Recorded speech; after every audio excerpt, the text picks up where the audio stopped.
IPL के इतिहास में कुछ आंकड़े ऐसे होते हैं जो किसी टीम का पीछा साए की तरह करते हैं। मुंबई इंडियंस एमआई के लिए वो आंकड़ा था सीजन का पहला मैच। साल 2012 के बाद से मुंबई की टीम कभी भी अपना ओपनिंग मैच नहीं जीत पाई थी, लेकिन 2026 के इस सीजन में वानखेड़े स्टेडियम की गूंज ने इतिहास को बदलते देखा। एक ऐसा मुकाबला जहां रनों की बारिश हुई, जहां गेंदबाजों के पास छिपने की जगह नहीं थी और जहां अंत में पल्टन ने वो कर दिखाया जो पिछले 13-14 सालों से मुमकिन नहीं हो पाया था। 221 रनों के विशाल लक्ष्य को जिस अंदाज में मुंबई ने हासिल किया, उसने ये साफ कर दिया कि ये टीम इस बार खिताब की सबसे बड़ी दावेदार है। टॉस और वानखेड़े की पिच का मिजाज। मैच की शुरुआत टॉस से हुई, जहां सिक्का उछला और किस्मत ने कोलकाता नाइट राइडर्स केकेआर का साथ दिया। शाम की ओस ड्यू को ध्यान में रखते हुए उम्मीद थी कि कप्तान पहले गेंदबाजी चुनेंगे, लेकिन केकेआर ने एक साहसिक फैसला लेते हुए पहले बल्लेबाजी का विकल्प चुना। वानखेड़े की लाल मिट्टी वाली पिच हमेशा से बल्लेबाजों की स्वर्ग रही है और इस मैच में भी कुछ ऐसा ही नज़ारा देखने को मिला। छोटी बाउंड्री और तेज आउटफील्ड ने गेंदबाजों के लिए चुनौती को दोगुना कर दिया था। प्रथम पारी, केकेआर का प्रचंड प्रहार। कोलकाता नाइट राइडर्स जब मैदान पर उतरी तो उनके इरादे साफ थे। पावर प्ले के पहले ओवर से ही गेंद सीमा रेखा के पार जाने लगी। अजिंक्य रहाणे की क्लासिक बल्लेबाजी केकेआर के लिए इस मैच की सबसे बड़ी सकारात्मक बात रही। उनके अनुभवी कप्तान अजिंक्य रहाणे की फॉर्म। रहाणे ने पुराने दिनों की याद ताज़ा कर दी। उन्होंने केवल किताबी शॉट्स नहीं खेले, बल्कि पावर प्ले का फायदा उठाते हुए मुंबई के तेज गेंदबाजों, खासकर जसप्रीत बुमराह और गेराल्ड कोएट्जी की गेंदों पर भी कवर्स के ऊपर से शानदार छक्के जड़े। रहाणे ने मात्र 28 गेंदों में 50 रनों की पारी खेली, जिसने टीम को वो लॉन्चपैड दिया जिसकी जरूरत 200 जोड़ स्कोर के लिए होती है। अंगक्रिश रघुवंशी, उभरता हुआ सितारा। रहाणे के आउट होने के बाद जिम्मेदारी युवा अंगक्रिश रघुवंशी के कंधों पर थी। इस युवा खिलाड़ी ने दबाव को महसूस तक नहीं होने दिया। रघुवंशी ने मैदान के चारों ओर शॉट्स लगाए। उनकी बल्लेबाजी में वो निडरता दिखी जो आज के टीबीज क्रिकेट की पहचान है। उन्होंने अपना अर्धशतक पूरा किया और श्रेयस अय्यर के साथ मिलकर मध्य ओवरों में रन गति को 10 प्रति ओवर से नीचे नहीं आने दिया। डेथ ओवरों का धमाका। पारी के अंत में रिंकू सिंह का नाम न आए ऐसा मुमकिन नहीं। रिंकू ने आखिरी 3 ओवरों में मुंबई के गेंदबाजों की जमकर खबर ली। उन्होंने फिनिशर की अपनी भूमिका को बखूबी निभाया और स्कोर को 220/4 तक पहुंचा दिया। मुंबई के प्रशंसक सन्न थे, क्योंकि 221 का लक्ष्य किसी भी टीम के लिए मनोवैज्ञानिक रूप से बहुत बड़ा होता है। द्वितीय पारी, मुंबई इंडियंस का मिशन 221। जब मुंबई इंडियंस बल्लेबाजी करने उतरी तो स्टेडियम में एक ही चर्चा थी, क्या मुंबई 13 साल का श्राप तोड़ पाएगी? लक्ष्य 221 का था और सामने केकेआर का गेंदबाजी आक्रमण, जिसमें सुनील नरेन और वरुण चक्रवर्ती जैसे मिस्ट्री स्पिनर्स थे। रोहित रिकेल्टन, एक ऐसी साझेदारी जो इतिहास बन गई। मुंबई की जीत की पटकथा पहली गेंद से ही लिखी जाने लगी थी। रोहित शर्मा और रयान रिकेल्टन ने आते ही गियर बदल दिए। रोहित शर्मा, जो अपनी पुल शॉट के लिए जाने जाते हैं, आज एक अलग ही लय में थे। उन्होंने मिचेल स्टार्क को पहले ही ओवर में 2 छक्के जड़कर ये बता दिया कि मुंबई आज रुकने वाली नहीं है। दूसरी ओर दक्षिण अफ्रीकी युवा सनसनी रयान रिकेल्टन ने अपनी क्लास दिखाई। रिकेल्टन ने न केवल तेज गेंदबाजों को निशाना बनाया, बल्कि केकेआर के सबसे बड़े हथियार सुनील नरेन को भी बैकफुट पर धकेल दिया।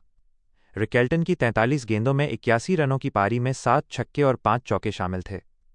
इन दोनों ने मिलकर पावर प्ले में ही 80 रन जोड़ लिए थे। यह आईपीएल इतिहास के सबसे सफल पावर प्ले स्कोर में से एक था। रोहित शर्मा, हिटमैन का विंटेज अवतार। रोहित शर्मा की 78 रनों की पारी, 38 गेंद इस मैच का आधार स्तंभ थी। रोहित ने जिस तरह से पारी को संभाला, वो काबिले तारीफ था। जब रिकेल्टन आक्रामक खेल रहे थे, तब रोहित ने सिंगल डबल लेकर स्ट्राइक रोटेट की और जैसे ही मौका मिला, उन्होंने गेंद को दर्शक दीर्घा में पहुंचा दिया। रोहित का आउट होना मुंबई के लिए एक झटका जरूर था, लेकिन तब तक जीत की राह आसान हो चुकी थी। स्टेडियम में मौजूद हर दर्शक रोहित के विंटेज लुक को देखकर झूम उठा था। मध्यक्रम की समझदारी और हार्दिक का फिनिश। रोहित और रिकेल्टन के आउट होने के बाद तिलक वर्मा और हार्दिक पांड्या पर जिम्मेदारी थी कि वे इस मोमेंटम को खराब न होने दें। तिलक वर्मा ने कुछ कलात्मक शॉट्स खेले, वहीं हार्दिक पांड्या ने अपनी ताकत का परिचय दिया। हालांकि केकेआर के गेंदबाजों ने बीच में कुछ किफ़ायती ओवर डाले, जिससे समीकरण थोड़ा रोमांचक हो गया। आखिरी 3 ओवरों में मुंबई को जीत के लिए लगभग 25 रनों की जरूरत थी, लेकिन मुंबई के पास विकेट सुरक्षित थे और बल्लेबाजों का आत्मविश्वास 7वें आसमान पर था। केकेआर की गेंदबाजी, कहाँ हुई चूक? 220 रन बनाने के बावजूद केकेआर मैच हार गई, इसका मुख्य कारण उनकी गेंदबाजी की दिशा और लंबाई लेंथ रही। 1. पावर प्ले में अनुशासन की कमी। स्टार्क और हर्षित राणा ने शुरुआत में बहुत अधिक लेंथ बॉल फेंकी, जिसका फायदा रोहित और रिकेल्टन ने उठाया। 2. सुनील नरेन का बेअसर होना। नरेन, जो आमतौर पर रनों पर अंकुश लगाते हैं, आज महंगे साबित हुए। रिकेल्टन ने उनके खिलाफ स्वीप और रिवर्स स्वीप का बेहतरीन इस्तेमाल किया। 3. फील्डिंग की गलतियां। दबाव के क्षणों में केकेआर ने कुछ महत्वपूर्ण कैच छोड़े और बाउंड्री पर रन दिए, जिसने आग में घी का काम किया। मैच का टर्निंग पॉइंट, वो पावर प्ले के 6 ओवर। अगर हम सूक्ष्म विश्लेषण करें तो मैच का असली फैसला शुरुआती 6 ओवरों में ही हो गया था।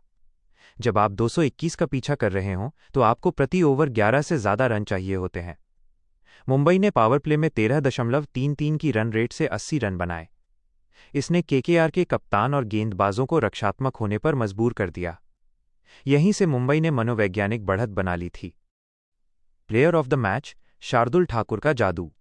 भले ही बल्लेबाजी में रोहित और रिकेल्टन चमके, लेकिन लॉर्ड शार्दुल ठाकुर को प्लेयर ऑफ द मैच चुना गया। इसका कारण उनका ऑलराउंड प्रदर्शन था। एक ऐसे मैच में जहां हर गेंदबाज 10 जोड़ की इकोनॉमी से रन दे रहा था, शार्दुल ने महत्वपूर्ण समय पर 2 विकेट लिए और अंत में बल्ले से भी एक उपयोगी छक्का लगाकर जीत सुनिश्चित की। उनकी बुद्धिमानी भरी गेंदबाजी ने केकेआर को 240 तक जाने से रोका था। 13 साल का सूखा और मुंबई की नई विरासत। यह जीत केवल 2 अंकों के बारे में नहीं थी।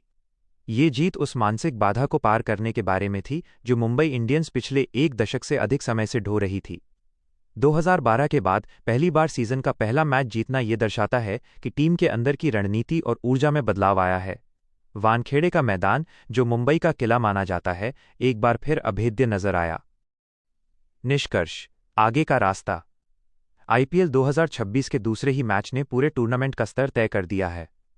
मुंबई इंडियंस ने यह साबित कर दिया है कि उनके पास दुनिया का सबसे खतरनाक टॉप ऑर्डर है। 221 रनों का पीछा करना किसी भी टीम का मनोबल तोड़ सकता है, और मुंबई ने यह काम 5 गेंद शेष रहते ही कर दिया। केकेआर के लिए यह एक कड़ा सबक है। उन्हें अपनी गेंदबाजी रणनीति पर दोबारा विचार करना होगा।